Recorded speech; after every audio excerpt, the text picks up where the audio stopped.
کوردستانە سۆر بەپێی بەڵگەمێژوویەکان کوردانی قەفقاز کە دەکەونە نێوان هەردوو ڕووباری کوور و کۆڕە و ڕووباری ئەرەس دانیشتووی ڕەسەنی ئەو جوگرافیان و کۆچبەرنین.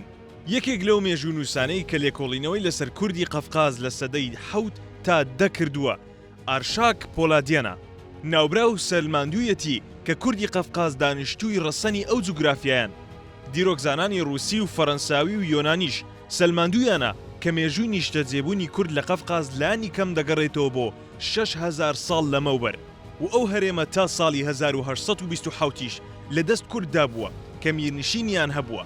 هەروەها تا ساڵی 1813ش کە پەیماننامەی گوڵستان لە نێوان هەردوو دەوڵەتی رووسیا و ئێران دەواژوو کرا، ئەو هەرێمەش یەکێک لەو هەرێمانە بوو کە ئێران بە رووسیایدا. لەنێو ئەو کوردانەی کە لە ئازەربایجان، ئەرمەنستان و گورجستان دەژیان، تەنیا کوردانی ئازەربایجان بوون کە لە دوای شۆڕشی ئۆکتۆبەری ساڵی 1970 لە رووسیا یەکێکی کارگێڕیان بە ناوی ئویەزدی کوردستان واتە قەزای کوردستان بەڕێبەرایەتی گۆجی قاجی ئۆف لە ساڵی 1923دا بۆ دروست کرا کە ئەم یەکەیە بە کوردستانە سۆر نێوی دەرکرد. لە کوردستانە سۆر خوێندن و نووسینی کوردی بە پیتی کلیریک بوو تا ئەو کاتێک کە ئەو هەرێمە هەڵوەشێنرایەوە، بەڵام خوێندنی کوردی بە پیتی لاتینی لە ساڵی 1932ەوە تا چەند ساڵێک بەردەوام بووە. بڕیاری دامەزراندنی کوردستانە سۆر سەرەتا لە 7 ژوئەنی 1923 لەلایەن کۆمیسیۆنی دیاریکردنی سنووری قەرەباغی ئۆتۆنۆم و کوردستانەوە بەم شێوەیە ڕاگەیەندرا. یەکەم، کوردستانی ئۆتۆنۆم دەبێت دابمەزرێ. دووەم، دوای ئەوەی کە سنوورەکانی قەرەباغی چای ئۆتۆنۆم دیاری کران دەبێت ناوەند و سنووری کوردانیش دیاری بکرێ. لە ڕۆژی 16 ژوئەنیش کۆمیتەی ناوەندی حزبی کۆمۆنیستی ئازەربایجان بە واژووی سکرتێری ئەو حیزبە بە ناوی سەرگەی کیرۆڤ بڕیاری خۆی لەمەڕ دامەزرانی هەرێمی کوردستانە سۆری ڕاگەیاند. سۆر نیشانە و هێمای سۆڤیەتی سۆسیالیست بوو. سۆر هێمای بەهێزبوونی ئەرتەش بوو. هەر بۆیەش کوردستانە سۆر بەواتای کوردستانی سۆڤیەت بوو. بەپێی داتەکانی ساڵی 1925 ئەم یەکە ئەنتیکیە کارگێڕیە 6 هەرێم و 330 ئاوایی لە خۆگرت بوو کە هەموو دانیشتوانەکەی لە 63 ئەنجومەنی لادێدا کۆکرابوونەوە. بەپێی یەکەمین سەرژمێری گشتی دانیشتوانی کۆمارەکانی یەکێتی سۆڤیەت لە ساڵی 1926 ژمارەی دانیشتوانی ئەم یەکە کارگێڕیە 51,200 کەس بوو، واتە کورد لە 73.1 هەموو دانیشتوانیان پێک دەهێنا، بەڵام ئازاریەکان لە 26.3 دانیشتوانیان پێک دەهێنا. ئەرمەنیەکانیش ژمارەیان تەنها 256 کەس دەبوون کە دەیکردە لە 0.5. بۆ نمونە لە ئیدارەکانی قەرەقیشلاغ 199.7، لە کەڵبەجار 199.8، لە قوتورلی لە 199.9، لە کورتحاجی 198.6 و لە مورادخانلیش 198.2 هەموو دانیشتوان کورد بوون. تەنها لە قوبادلی ڕێژەی دانیشتوانی ئازەری 198.9 بوو. لە دوای ئەوانیش ئەرمەن دەهات کە ڕێژەیان تەنها 101 و دانیشتوانی کوردی لێ نەبوو. توێژەران وای لێک دەدەنەوە کە قوبادلی بە مەبەست خرایە سەر ئویەزدی کوردستان بۆ ئەوەی ڕێژەی دانیشتوانی کورد لە هەرێمەکە لە 100% دابەزێنێ بۆ 173. کۆماری کوردستانە سۆر لە نەخشەی کوردستانی گەورەدا دەکەوێتە باکووری ڕۆژهەڵاتی ئەم نەخشەیەوە و بە پارچەی پێنجەمی کوردستانی گەورەدا دەندرا. کوردستانە سۆر بووە خاڵی جیاکەرەوەی هەرێمی قەرەباغ و ئەرمەنستان لە یەکتر. دامەزراندنی کوردستانی سۆڤیەت لەلایەن دەسەڵاتی باڵای سۆڤیەتەوە لە مۆسکۆ بڕیاری لێدرا بوو دەبوایە جێبەجێ بکرێ.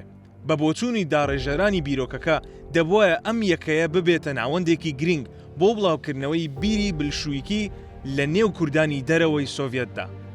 هەروەها دەیانویست بە دامەزراندنی هەرێمی کوردستانە سۆر کوردانی تورکیا، ئێران، عێراق و سووریا کە ئەو کات عێراق و سووریا لە ژێر دەسەڵاتی بەریتانیا و فەڕەنسادا بوون هان بدات ببنە لایەنگری دەسەڵاتی سۆڤیەت و لە دژی داگیرکەران ڕاپەڕن. بەڵام گەرم و گۆڕی پەیوەندیەکانی سۆڤیەت و کەمالیەکان لە تورکیا دواتریش دۆستایەتی لەگەڵ ئێران ڕەزاشادا بوونە هۆی سادبوونەوەی مۆسکۆ لە پەیڕەوکردنی ئەم سیاسەتە و ئاستی چاوەڕوانیەکانی لەبارەی کوردستانە سۆرەوە کەم کرایەوە.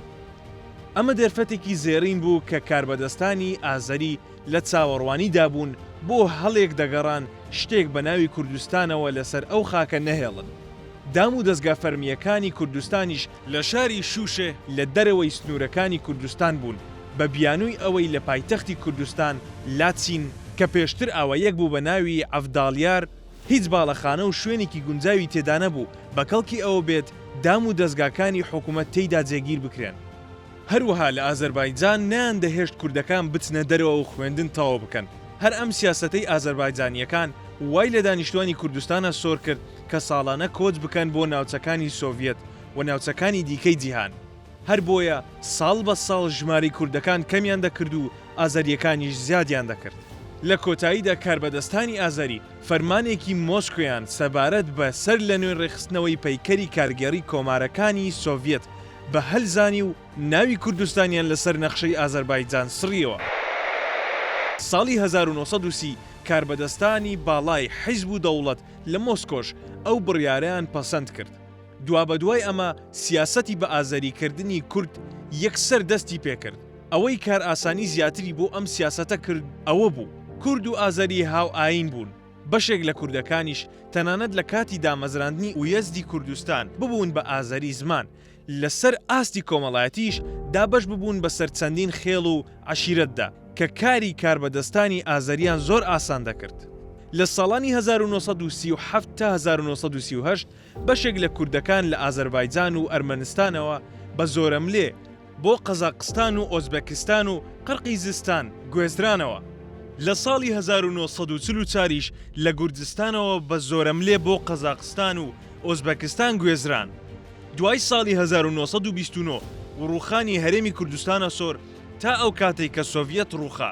سیاسەتمەدار و ڕۆشنبیرانی کورد لەگەڵ زۆر لە سەرکردە پلە بەرزەکانی حزبی کۆمیۆنیست چاوپێکەوتنیان کرد و داوای سەر لە نوێ دامەزرانەوەی هەرێمی کوردستانە سۆریان کرد، بەڵام بەداخەوە لە هەوڵەکانیاندا سەرکەوتوو نەبوون. لە دوای هەڵوەشاندنەوەی یەکێتی سۆڤیەتیش بە تایبەتی لە دوای شەڕ و ئاڵۆزیەکانی نێوان ئەرمەنستان و ئازەربایجان لەسەر کۆماری ناگۆڕنە قەرەباغ کوردانی قەفقاز بەر شەڵاوی ناسیۆنالیستانی ئەرمەن و ئازەری و گورجی کەوتن و لە نێو کۆمارەکانی پێشووی سۆڤیەت ئەوروپا، ئەمریکا و ئوسترالیادا بڵاو بوونەوە.